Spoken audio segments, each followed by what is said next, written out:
Salut la machine et j'espère que tu es au top. Cette vidéo, c'est la dernière sur les solutions.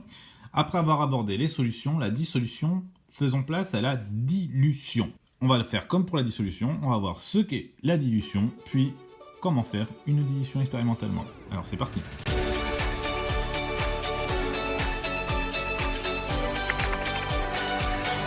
Donc, la dilution, le principe. Le principe d'une dilution, c'est quelque chose que vous pouvez faire chez vous. Oh, je me suis servi du sirop, j'en ai mis trop, du sirop, hein, pas de l'eau. Et donc, du coup, je vais rajouter encore de l'eau, après en avoir bu un petit peu, pour pouvoir diluer donc mon sirop. Donc, on va créer des solutions de concentration inférieure à partir d'une solution qui est plus concentrée. Les solutions de concentration inférieure, c'est celles qu'on appelle les solutions filles. Et la solution de départ, c'est la solution mère. Donc, une solution mère peut donner plusieurs solutions filles. La solution mère, donc, c'est celle d'origine. Et ça, cette chose, hein, le fait de créer des solutions à partir d'une solution déjà existante en la diluant, donc en rajoutant de l'eau, c'est ce qu'on appelle la dilution. Donc, je vous ai mis un petit exemple, j'en ai déjà parlé, c'est ajouter de l'eau dans un verre de sirop trop concentré, ça s'appelle donc une dilution. Ça, c'est une dilution, tout simplement. On peut le faire tous les jours, en fait, une dilution. Alors, lors d'une dilution, ce qui est important à savoir, c'est que la masse de soluté ne change pas. La masse de soluté qu'on avait au départ n'a pas changé. On a toujours la même quantité de sirop qu'on a mis à l'origine. Et on va rajouter de l'eau. Donc, c'est le volume de solvant qui, lui, va changer le volume de solution. Donc, ce qu'on peut dire, c'est que la masse initiale, la masse de départ, c'est égal à la masse finale, la masse d'arrivée. Okay. La masse initiale, on peut aussi l'appeler masse 0, hein, la masse de départ. Ça, c'est deux notations identiques.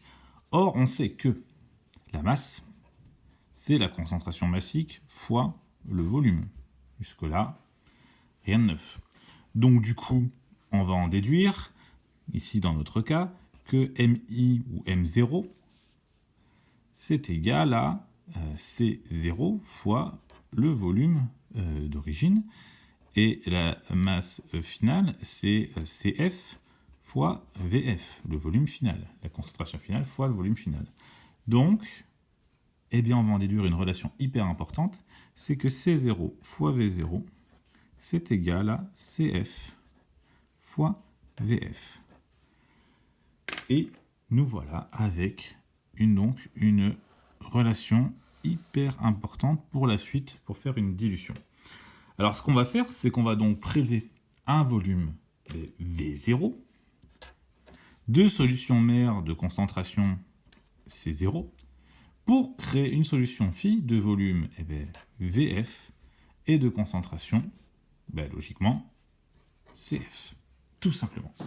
Donc ça, c'est la base de la dilution. Prélever un volume V0 pour créer une solution phi de volume VF. Et maintenant, on va voir comment on fait cette fameuse dilution. Donc, pour faire une dilution, ça va se faire en 3 étapes, comme pour la dissolution.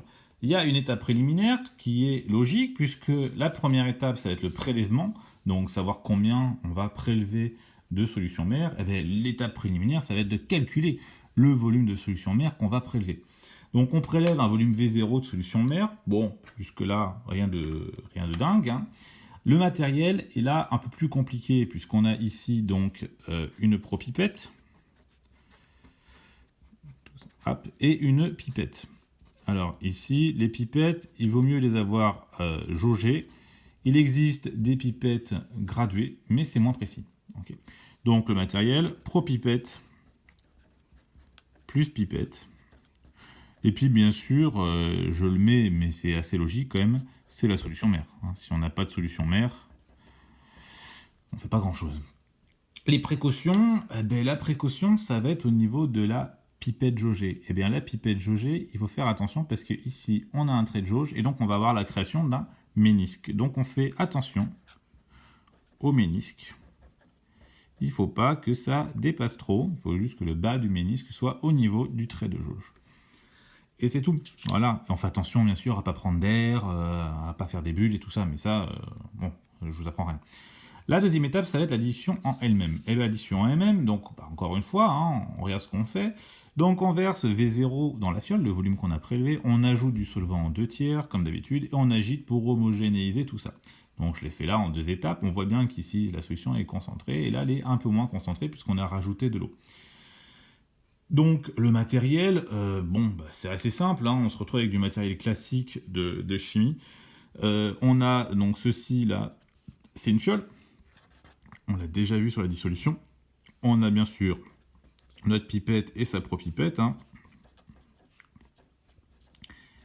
Et puis quand on va devoir agiter, il nous faudra un bouchon pour éviter d'en mettre partout. Les précautions, c'est au niveau du volume V0. Le volume V0, il ne faut pas le dépasser. Alors, ce qui se passe souvent, c'est que les pipettes jaugées ont 2 traits de jauge, et le volume est contenu entre ces 2 traits de jauge. Donc voilà, je l'avais faite ici, celle-ci, si on regarde bien, c'est très fin, hein, mais là, on a un trait de jauge, et là, on a un deuxième trait de jauge ici.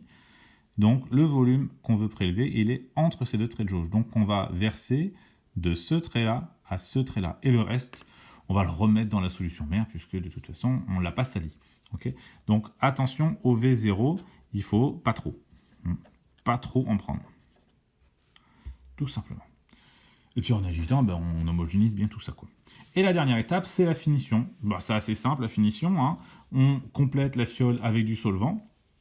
Et la précaution à prendre, encore une fois, c'est faire attention donc, au ménisque qui ne doit pas, qui doit avoir, au ménisque, donc le bas du ménisque, et qui ne doit pas dépasser le trait de jauge. Le trait de jauge. Donc, si vous n'avez pas vu la dissolution, je vous refais une légende de mon petit dessin de ménisque. Donc ici, l'arrondi ici, c'est le fameux ménisque. Le trait de jauge est ici. Et on voit bien que, c'est un dessin, c'est facile, hein, c'est plus facile à faire qu'autre chose. On voit bien que notre ménisque ne dépasse pas. Le bas du ménisque est sur le trait de jauge. C'est surtout ça qui est important. Si le haut du ménisque est sur le trait de jauge, on ne l'a pas mis assez. Si le bas du ménisque est bien au-dessus du trait de jauge, on a trop mis. Et là, on ne peut rien faire d'autre que recommencer parce que notre concentration de la solution fine ne sera pas bonne. Donc voilà, c'est fini pour cette vidéo sur la dilution. C'était la dernière partie sur les solutions. On se retrouve bientôt pour une autre vidéo de chimie.